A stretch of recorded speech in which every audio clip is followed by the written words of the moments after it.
Selamat sore pemirsa yang budiman dimanapun berada. Ketemu lagi pada perbincangan kita. Pak Lutfi, sehat ya?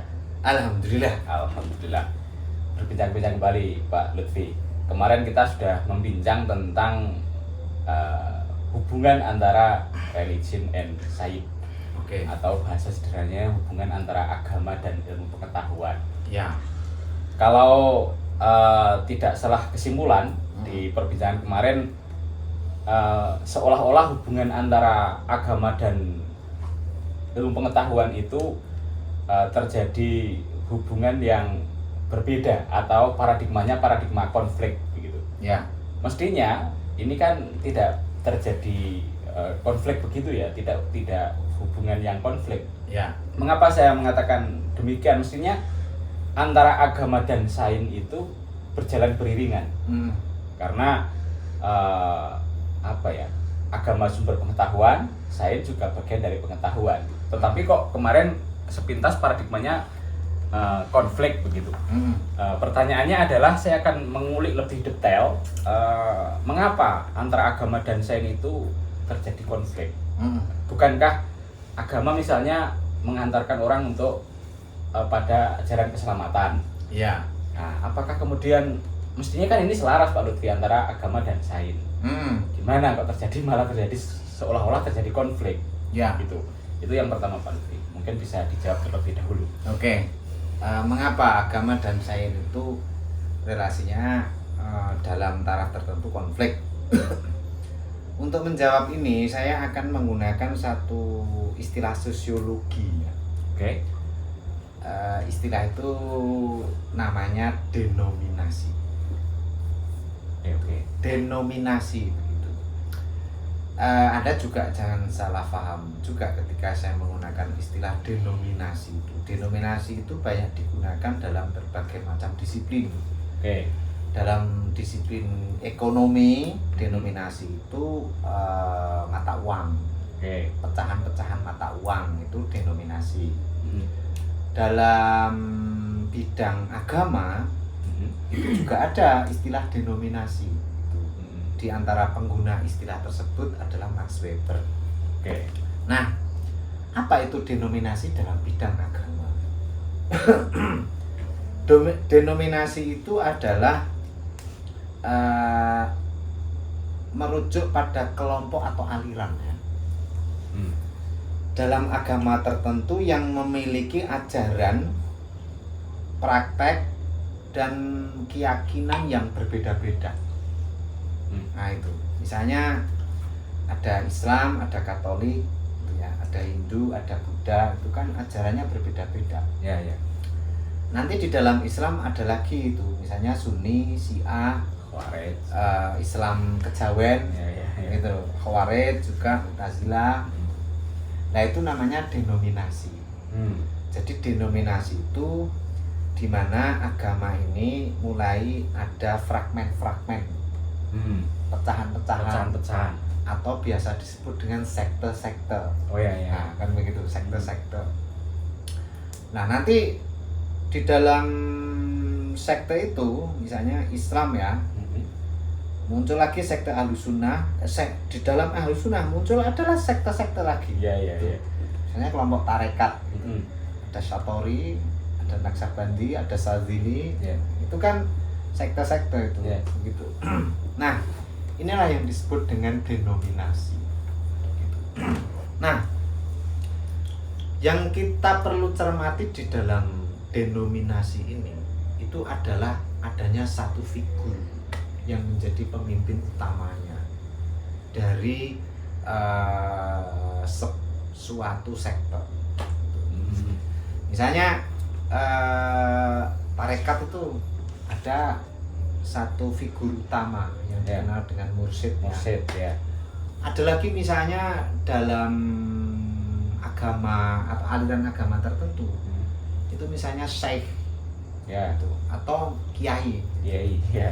Atau misalnya dalam sekte Kristen itu ada romo, ada pastor ya. Itu yang disebut dengan ada figur utama dalam denominasi. Nah, figur utama ini dia menjadi figur utama dalam satu sektor tertentu itu biasanya melekat sesuatu yang ada padanya. Nah itu Weber mengistilahkan adanya mitos. Mitos itu misalnya ya, seorang pemimpin sekte tertentu ini diceritakan secara mitologis. Dalam istilah Islam itu dikhurafatkan. Ini berarti tidak hanya di Islam saja ya? Ya, Semua agama samawi rata-rata ada mitologis ini. ada begitu, dikhurafatkan. Gitu. Misalnya keturunan Nabi Muhammad, nah, gitu misalnya. Ya. Atau misalnya keturunan wali tertentu. Gitu. Saya ini putranya Syekhuna Khalil misalnya, kan harganya tinggi banget. Ya. Atau saya ini, nah, dan lain sebagainya lah, begitu. Untuk menyebut beberapa nama. Nah, ada sesuatu yang melekat kepada figur dari pemimpin sekte itu, yaitu mitos itu. Nah, mitos ini kebanyakan cerita-cerita yang dibangun terkait figur itu kebanyakan cerita-cerita yang cerita-cerita itu menuju kepada pensakralannya. Di balik cerita itu. Menuju kepada pensakralannya. Misalnya keturunan Nabi Muhammad sakral kan? Ya. Di dalam darah kami mengalir darah Rasulullah. Misalnya begitu. Ya. Itu kan mensakralkan itu. Gitu. Memang darahnya Rasulullah mengalir kepadamu. Gitu. Bukankah darah itu sudah ribuan tahun, mengalirnya gimana? Sudah makanannya beda, minumannya beda, dan seterusnya darahnya ya beda lah. Begitu. Nah, atau juga seorang figur itu selain cara pensakralannya itu dikaitkan dengan satu nasab tertentu, itu juga melekat kepadanya satu kemampuan tertentu, misalnya kemampuan supranatural. Nah begitu misalnya Ampuh gitu. ampuh.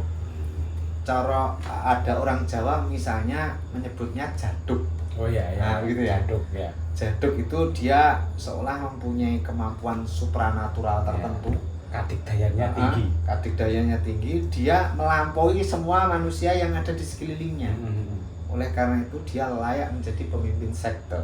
Gitu. Nah begitu. Atau juga kadang dikaitkan dengan iso maca ati gitu. Begitu. Jadi ngerti sak jroning winarah. Apa itu? Bisa menebak sebelum terjadi. Nah itu ngerti sajroning winayah. Winayah. Iya. Jadi belum terjadi sudah tahu dia gitu. Konon katanya dia diilhami oleh Allah, dibuka rahasianya, tidak boleh dikabar-kabarkan, sehingga dia tahu sebelum kejadian itu terjadi. Gitu. Jadi orang yang dianggap punya akses personal pada dimensi ketuhanan. Nah, itu kan dicerita-ceritakan Pak, dicerita-ceritakan dari mulut ke mulut dan turun-temurun, sehingga orang itu tampak sebagaimana persepsi banyak orang yang menerima cerita itu. Itu. Nah, dari situlah maka kemudian seorang figur yang memimpin sekte tertentu itu mendapatkan legitimasinya. Dia untuk menjadi seorang pemimpin sekte. Nah, ketika itu sudah terbentuk, gitu ya. Ketika hal itu sudah terbentuk, maka pastilah terbentuklah sekte. Jadi denominasi. Setelah denominasi ada figur suci. Dari figur suci itu muncul mitos. Dari mitos itu muncullah kesakralan. Dari kesakralan itu denominasi semakin kuat. Gitu. Nah, di dalam konteks ini kita bisa melihat bahwa apa yang terjadi di kasus-kasus yang pernah saya diskusikan dengan Anda, misalnya kasus di Sampang, Madura, Sunni itu melakukan penyerbuan kepada kelompok Syiah di Sampang Madura itu. Nah, dalam konteks ini Sunni itu kan pasti ada figur denominasinya. Oh iya ya. Ya kan? Ya. Ada syekhnya. Iya. Ya kan begitu? Iya. Ada syekhnya yang kemudian syekh ini mendorong jemaatnya memfatwakan sesat, halal darahnya, sehingga orang Syiah itu bisa diusir dari desanya. Karena figur itu sudah dicap atau punya stigma sakral, orang lalu kemudian tanpa berpikir panjang untuk menyerbu, untuk mengikuti syekh itu. Oh, iya, nah, iya. begitu, untuk mengikuti syekh itu. Figurnya buta terkait dengan bahwa hidup di Indonesia yang ada yang namanya hukum. Ya. Nah, begitu. Dari sini ini satu kasus yang pernah saya ceritakan kepada Anda. Ada lagi kasus yang pernah saya ceritakan itu Galileo. Ya. Nah, Galileo ini Kopernikus ya, dia kan muridnya Kopernikus itu. Bumi itu di eranya Kopernikus ada satu dogma itu diungkap di dalam kitab Mazmur ya. Dalam kitab Mazmur itu bunyinya, dan diamlah bumi, lalu kemudian itu saya lupa itu bunyinya itu. Saya lupa, di dalam Mazmur ayat 1. Di dalam Mazmur 93 ayat 1. Nah, itu. Bumi itu menjadi pusat tata surya, begitu. Itu di Mazmur yang itu difatwakan oleh gereja, begitu. Lalu kemudian muncullah Kopernikus, muncullah yang namanya Galileo, ternyata menemukan secara berbeda. Ada lagi nanti misalnya Roger Bacon dan seterusnya lah. Akhirnya mereka ini bertentangan pendapatnya dengan pendapat gereja. Nah, gitu. Yang mewakili agamawan. Atau agama. Ada lagi yang saya ceritakan itu kasus MK sama peradilan agama. Dalam kasus nikah siri itu bisa dirujuk di konten sebelumnya. Nah, di dalam hal ini itu kita bisa melihat bahwa sebetulnya fatwa Sunni yang memfatwakan sesat pada Syiah dan fatwa dari gereja yang hukum bakar kepada pengikut Kopernikus itu sebetulnya muncul dari figur-figur dalam denominasi itu. Gitu loh. Jadi sebetulnya kalau dilihat secara jeli lagi, relasi konflik antara agama dan sains itu sebetulnya yang konflik itu denominasi. Gitu kan? Ketokohannya. Denominasinya gitu. Atau Iya. sektenya. Apakah sekte itu mewakili agama? Ya nanti dulu. Begitu loh. Nanti dulu itu harus diperdebatkan juga.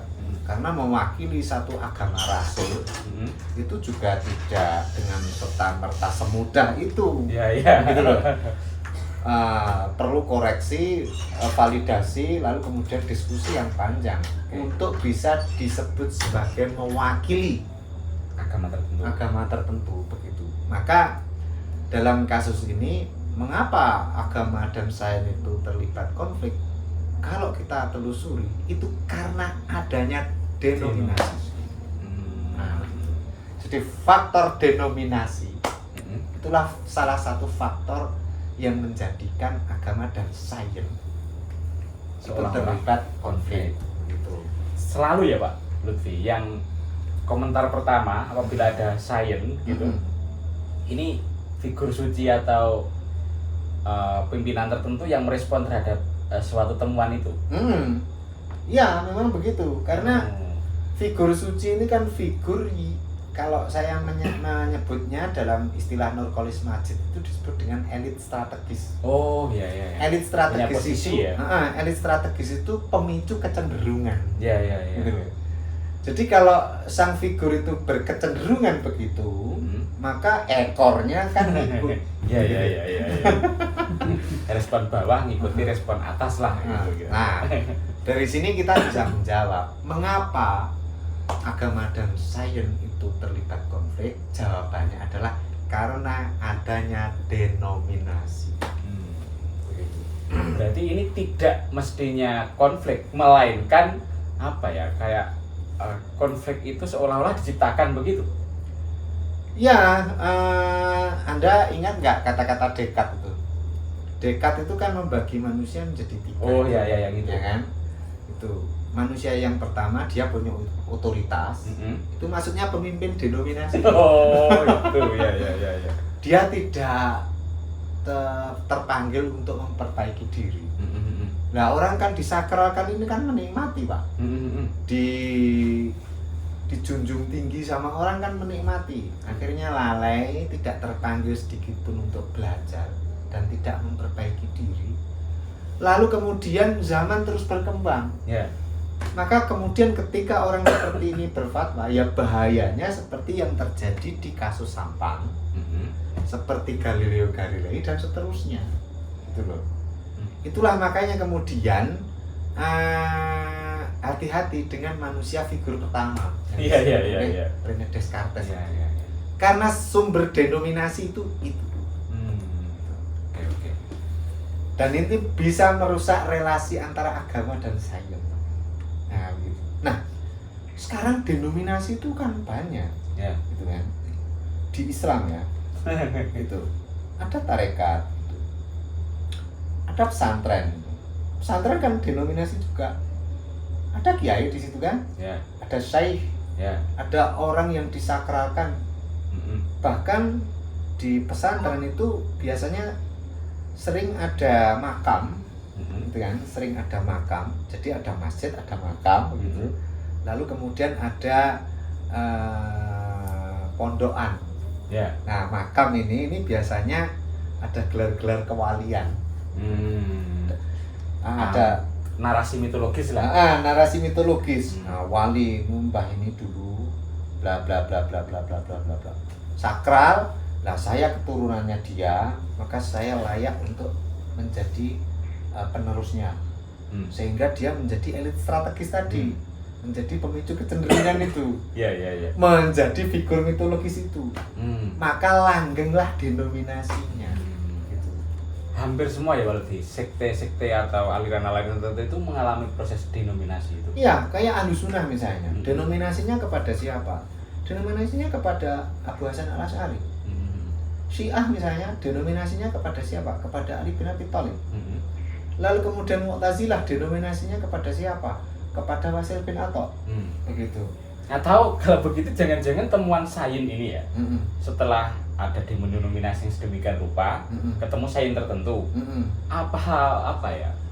Jangan-jangan mengganggu kekuasaannya begitu apa gimana itu, karena faktor kebenarannya dipertanyakan atau ada kekuasaan yang melintarinya sehingga mengganggu kekuasaan yang sudah dibuat denominasi tadi. Bisa mengganggu kekuasaan, bisa. Misalnya kayak pendapat dari Galileo. Ya. Galileo itu kan menyatakan helio. Helio ya. Sementara dalam kitab denominasi gereja pada waktu itu menyatakan geosentris. Ya kan? Ya. Nah, tabrakan kan sama ajarannya. Sementara ajaran itu dijaga karena itu adalah sumber legitimasi denominasi. Gitu. Karena tabrakan sama ajarannya dan ajaran itu sumber denominasi, sumber legitimasi denominasi, maka kalau tabrakan dengan sains pasti dong figurnya berteriak. Ya kan? Ya. Pastilah itu terjadi. Maka kemudian makanya di dalam paham-paham zaman dahulu itu, misalnya di zaman Islam pertengahan, itu ada satu adagium ya. Butlanud dalil yu'zinu butlanal madlul. Gimana itu? Bahasa mudahnya. Butlanud dalil, batalnya sebuah dalil yang ada di dalam denominasi tertentu. Yu'zinu butlanal madlul itu mengizinkan batalnya doktrin. Begitu. Jadi batalnya dalil, bumi sebagai matahari sebagai bumi sebagai pusat tata surya itu kan dalil. Lah, dibantah sama Galileo.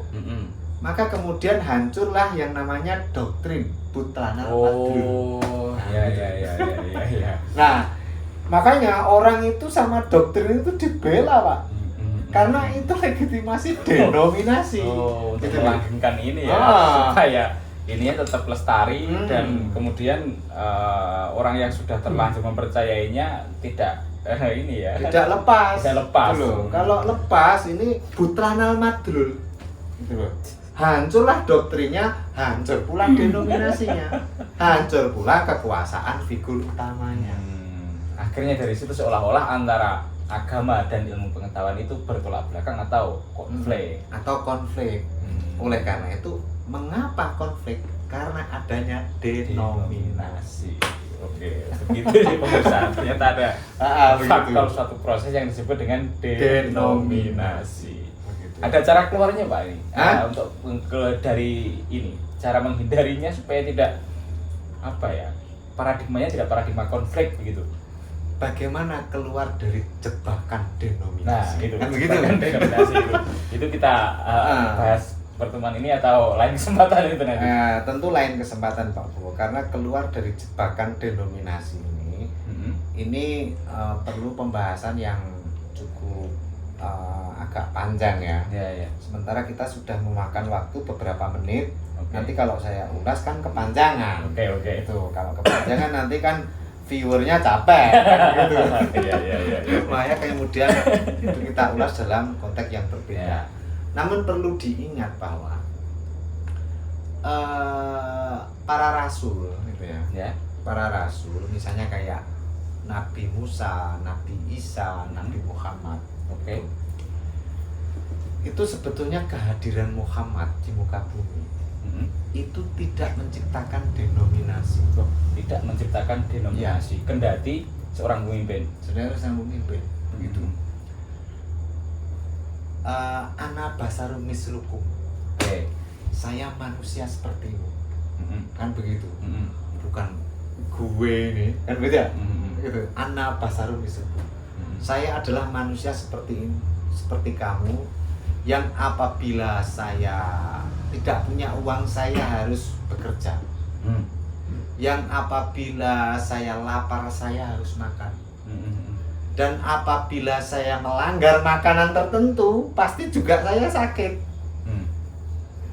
Seorang wali pun misalnya jika dia makan kepedesan perutnya juga sakit kan bisa.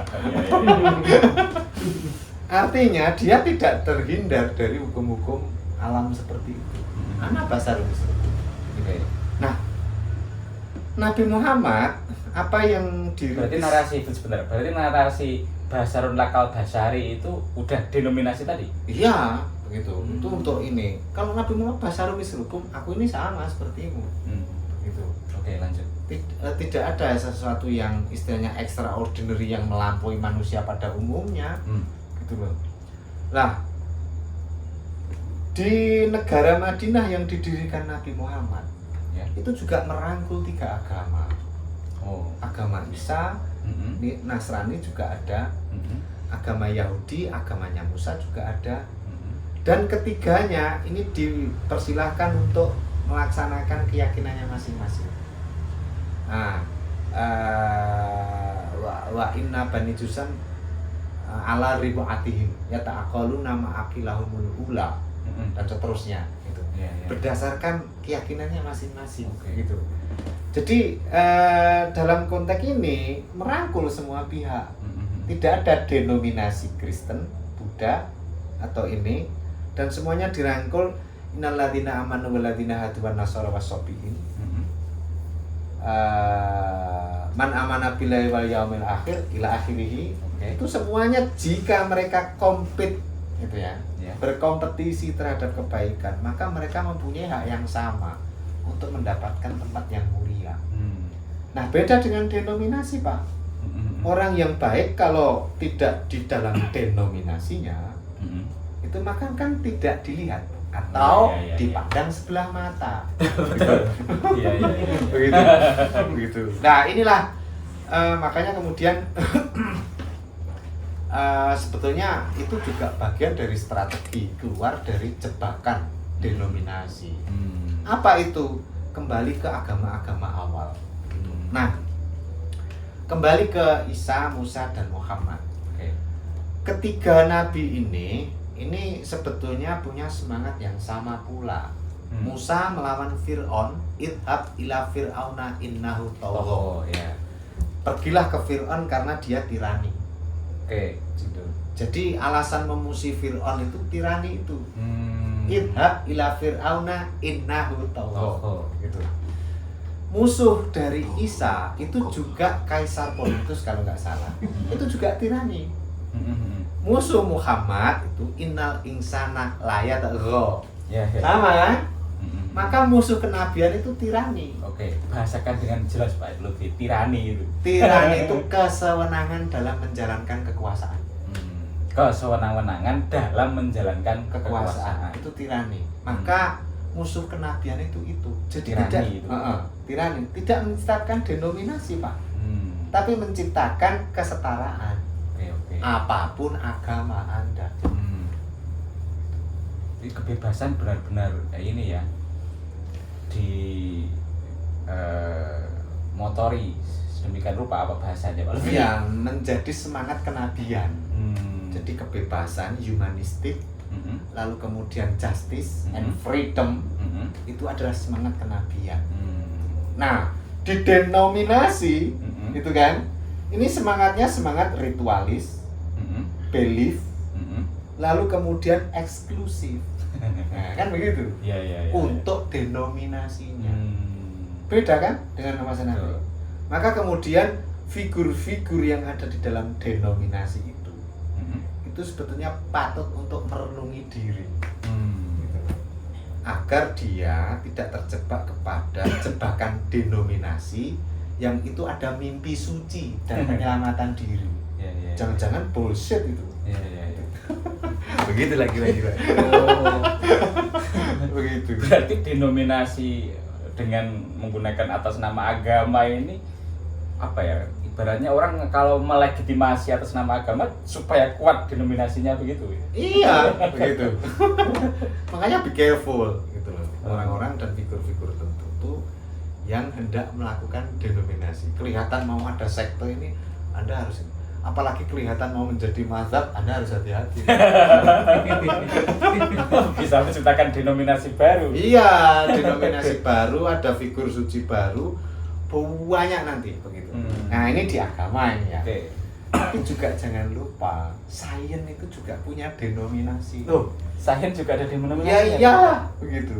Sains itu juga tidak luput adanya denominasi. Misalnya Pak Lutfi. Contoh, itu ditulis oleh Hasan Hanafi. Hasan Hanafi itu punya buku namanya Muqaddimah fi Ilmil Istighraq. Itu pengantar untuk ilmu oksidentalisme. Nah, di buku Muqaddimah fi Ilmil Istighraq itu memang misalnya rasional itu sesuatu yang bagus. Ya. Apa yang menjadi gerakan René Descartes itu. Tapi masalahnya ketika Descartes itu wafat, kan muncul yang namanya Kartesian. Kartesian itu mengambil René Descartes sebagai mazhab. Maka akhirnya menjadi rasionalisme. Awalnya rasional, tapi ada mennya itu. ada isme kan, Ya. akhirnya menjadi ideologi kan. Lah itu denominasi juga Pak.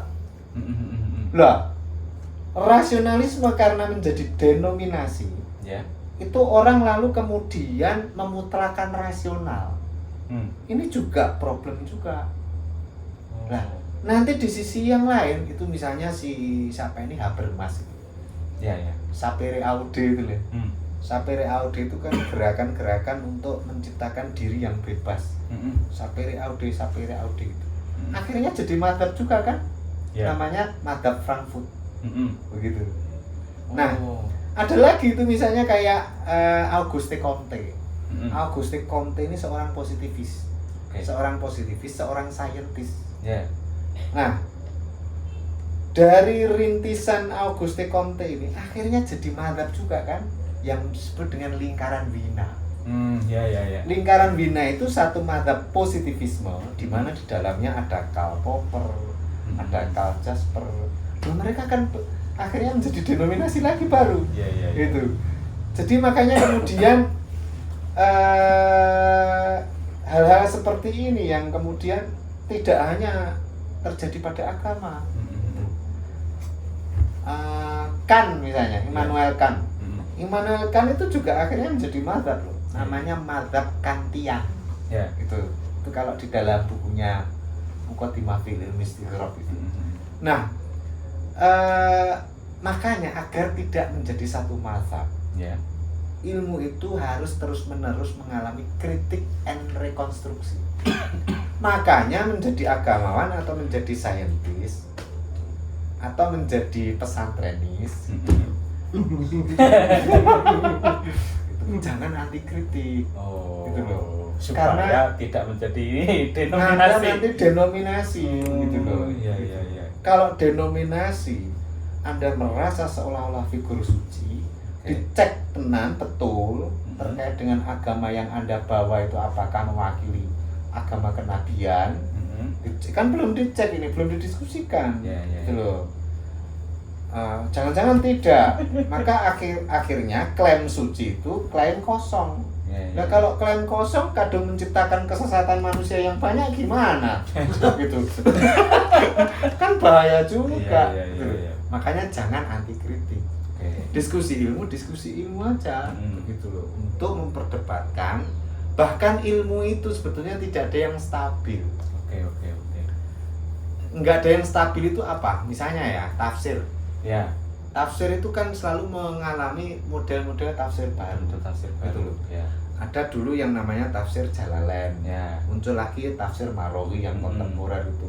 Sekarang muncul lagi tafsir kronologi. Ya. Ini. Nah, kalau Anda memutlakkan yang namanya tafsir klasik, Anda menjadi denominasi juga. Betul. Gitu loh. Kadang-kadang orang menganggap satu pemikiran tafsir itu sudah yang paling benar ini. Itu denominasi, Pak. Itu menciptakan sekte itu. Akhirnya dikritik sedikit komen gitu. Gitu kan. Iya. Nah, karena dianggap sakralisasi, istilah Arkon itu takdisu fikriddin, menyucikan pemikiran agama. Agama suci iya, tapi pemikiran agama tidak suci. Lebih terbuka mana ini Pak kalau di antara agamawan sama saintis ini dalam hal ini secara umum? Ya kalau diteliti kayak perlu diriset ya. Oke. Perlu diriset. Ini nanti karena saya juga ada kritik sih terkait dengan saintis itu. Nah nanti ada sesi tersendiri lah. Oke. Kritik madhab saintis modern. Karena itu juga ada kelemahan-kelemahan yang serius terkait dengan kelahiran ilmu-ilmu modern itu. Mengapa? Karena ilmu-ilmu modern itu menjadi bahan baku kolonialisme. Kesana larinya. Kesana juga nanti. Nah itu nanti kita harus membaca juga studi postkolonial. Oke. Untuk membahas kritik tentang ilmu-ilmu modern. Tapi itu nanti, Pak. Oke. Tapi akan kesana. Kadang-kadang begini ya orang itu. Jadi agamawan dikritik, larilah ke ilmuwan. Ternyata jadi ilmuwan juga tidak baik-baik saja. Ada mazhab-mazhab. Mazhab juga gitu. Maka kemudian yang paling bahaya adalah jebakan tentang denominasi itu. Begitu Pak Arif. Terima kasih. Sebetulnya masih ada beberapa pertanyaan. Misalnya sejauh mana sebetulnya agama itu kan dari narasi samawi atau wahyu. Sementara saintis dari temuan-temuan yang empiris. Nah, nanti gimana sebetulnya antara agama dan saintis dalam menjawab realitas umpamanya?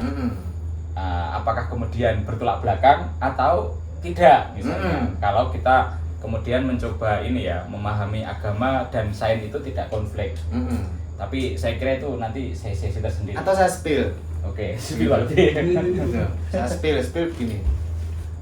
Memang kalau dilihat dari sisi datangnya, wahyu kepada Nabi Muhammad itu memang bukan sesuatu yang bisa diteliti secara ilmiah. Oke. Kan wa nunazzilu bihi ala qalbika, di hatimu. Gimana menelitinya? Nggak bisa kan? Karena yang diteliti. Iya. Nah, kan begitu. Ya. Tapi beda, wahyu itu bisa diteliti terkait dengan kalau wahyu itu sudah berupa teks. Oke. Ya kan? Nah kita lihat teks-teks Al-Quran itu ketika turun di masa Makkah, masa Madinah. Apakah Al-Quran ini bertentangan dengan sains? Gitu. Misalnya Nabi Muhammad di Mekah itu kan kritik kepada tirani. Ya. Seperti yang saya katakan tadi. Oke. Para nabi itu hadir dalam konteks kritik kepada tirani. Ya, ya, ya. Nah, ketika seperti ini selaras tidak dengan sains. Sains dalam hal ini Geisten, Wisten, Kaften ya, ilmu-ilmu humaniora. Tidak bertentangan kan? Oke. Tidak bertentangan begitu. Nah, tapi dari sisi datangnya kepada Nabi Muhammad, dari Allah kepada Nabi Muhammad, ini beyond the science, melampaui sains, tidak bisa diteliti. Tapi argumen-argumen dalam Al-Quran terkait dengan kritik tirani ini bisa diteliti, bisa disayangkan. Bisa disayangkan. Nah, begitu loh. Oh, gitu. Ya, ya. Jadi ada dua sisi di dalam agama. Beda dengan sains. Kalau sains ini murni akal. Dalam konteks pengetahuan itu diperoleh melalui research. Kalau wahyu melalui Tuhan kepada Nabi Muhammad. Ini beyond the research. Tapi kalau sains itu by research. Dari sisi datangnya. Ya, ya, ya. Tapi dari sisi produknya bisa diteliti keduanya selaras. Spillnya begitu. Spillnya begitu. Nah, begitu. Oke, terima kasih. Saya kira ini sudah cukup panjang Pak Lutfi. Nanti kita lanjut lagi pada perbincangan episode selanjutnya. Masih seputar ini ya, tema agama dan ilmu pengetahuan atau religion and science. Mungkin ada kata-kata penutup Pak Lutfi sebelum diakhiri episode kali ini. Pesan saya atau kata-kata terakhir itu be careful about denominasi. Gitu. Hati-hatilah dengan denominasi. Karena dalam denominasi pasti ada figur suci, ada teks yang berjaga, ada doktrin. Nah, hal inilah yang menjadi unsur terbentuknya denominasi. Jika Anda ingin keluar dari situasi seperti ini, jangan buta terhadap kritik. Oke, terima kasih Pak Lutfi. Hati-hati pemirsa dan semuanya dengan jebakan denominasi. Sekian, sampai jumpa di edisi selanjutnya. Selamat malam. Selamat malam.